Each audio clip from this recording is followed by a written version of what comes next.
We're at the world famous Survivor restaurant in Camden. Yeah, one of my favourite places. Yeah, and I can attest to their fantastic food. Sure. All over London. Sure. In Dalston, and I think in Brixton possibly as well. Sure. But we're here in the Camden branch to discuss what's happening in 2022. So before we start the actual boxing talk, I just want to raise an important subject. The ring announcer David Diamante 2 weeks ago suffered terrible injuries in a motorcycle crash in Brooklyn in New York.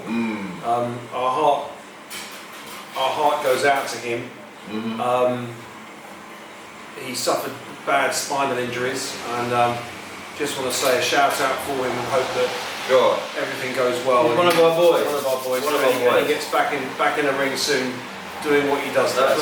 That's right. So, going to the fights that are coming up, 19th of February we've got the big British contest, which to my great surprise sold out almost overnight. Kell Brook versus Amir Khan. What's your... That's Crawford leftovers. That is Crawford leftovers. Khan is Crawford leftovers and Kell Brooks.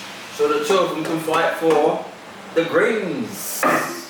I'm not even sure if there's a title on the line. I don't know, and I don't really care. As far as I'm concerned, you know, Amir Khan's never really done it at the highest level. I personally prefer Brook as a fighter. I thought he was magnificent against Golovkin, a guy who outweighed him, and the best fighter in the world at the time.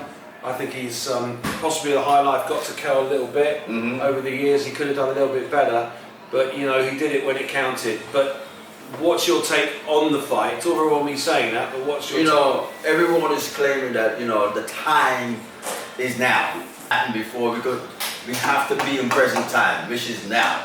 And this fight, I've got Khan as a favourite. Why? Well, Khan has only been knocked out a couple of times. Yeah, but he's been knocked out big time a couple of times. That's a couple of times. Garcia. But he shows what he's got. He's got charisma, he's got charm, he's a competitor. Please tell me why that you favour Khan to beat Kelly Brook. Kell Brook's not really interested. The moment you blow on Kell Brook's eye, he's gonna go, That's, you know, Kell. I love Kell, but is this the last payday for Kell? This is the last payday. This is the last payday. Last payday. Last payday for Kell. But his eye in his mind is the issue. You know, Khan is full of. He wants to be an actor. He wants to be everything. Who does, Khan or? Yeah, Khan. Khan wants to be everything, but Kell don't want to be anything. That's the difference. It's called desire. Well, desire. Well, that fight is 19th of February. Sold out. And it's sold out already. You'll be able to catch it on one of the British broadcasters. But for me, a much more significant fight is actually happening on the 19th of January in the United States. And that's Gary Russell Jr.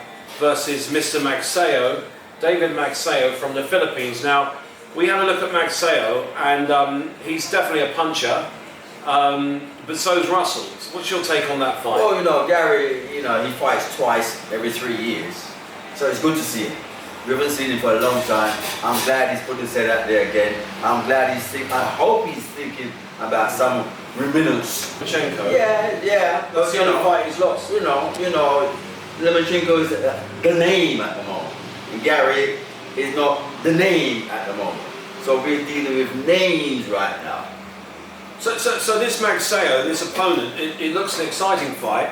Hermosillo lost the eliminator to Magsayo. I watched the fight. Hermosillo was very angry that he didn't get the decision. But anyway, this Filipino got the decision. He seems to be a switcher. He's got power. He wouldn't. His power wouldn't turn. He's too clever. So, all right, let's have. I mean, the Filipino has shown that he can be knocked down. So, what's your prediction in that 12-rounder? I think Gary's stopping about 6-7 rounds. Stop him. Yeah, I agree with you. I think Russell will stop Magsayo in about 6-7 rounds. Well, that's you know, a very interesting sort of conundrum. Let's get to Mr. Banks, Mr. Eubanks. Well, yeah, it's a great fight, and it has been postponed because of the pandemic and so on, but it is on the horizon. It's Chris Eubanks back at middle against Mr. Liam Williams. Yeah.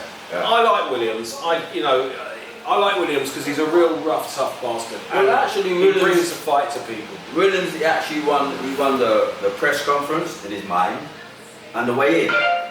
That's what he won. But he's not going to win the fight, is he?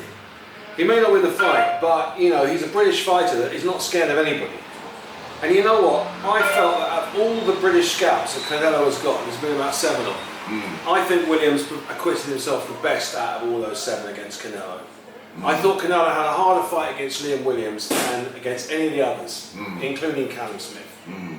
So I'm going to put my neck on the line, and I'm going to go for a Williams win on points. Your neck is on the line. My neck is on the line against Chris. Because Williams didn't fight Canelo. Williams fight the alligator. That's what he fought. They had a middleweight who beat him up the other day. So it was Liam Smith that boxed. That's Canelo. right. That's right. Okay, well Right. well, okay, fair enough. I made a mistake, but I'm still going for Williams. Yeah. I watched his last fight. I thought it was tremendous. Really? Yeah. You're going to put something on Williams? I'm going to put something on Williams. Yeah. To pull off his shock against Chris Eubank Jr. You are obviously going for Chris Eubanks Jr. Big time. All right. Well, we rarely disagree. No. But the G-Man is favouring Chris Eubanks Jr. in quite a big way against The double I'm going for Khan, Russell Jr. Jr. and Eubanks. and Eubanks. That's the triple. That's the triple. Well, I'm going for Khan. I'm going for Russell Jr. But I'm going for And I'm putting Williams. a monarchy on Eubanks versus Williams. Well, I wouldn't put the monarchy. The monarch. I wouldn't put the monarchy on it anymore. Look at Prince Andrew. The monarchy is not in a good shape at the moment. Right, so I'm not going to put the monarchy. I'm going to put the presidency on it. Okay. It's good. Ladies and gentlemen, it's been a wonderful little cameo. We're back in business. The G-Man Talks Boxing. Watch out for the next show. There you go.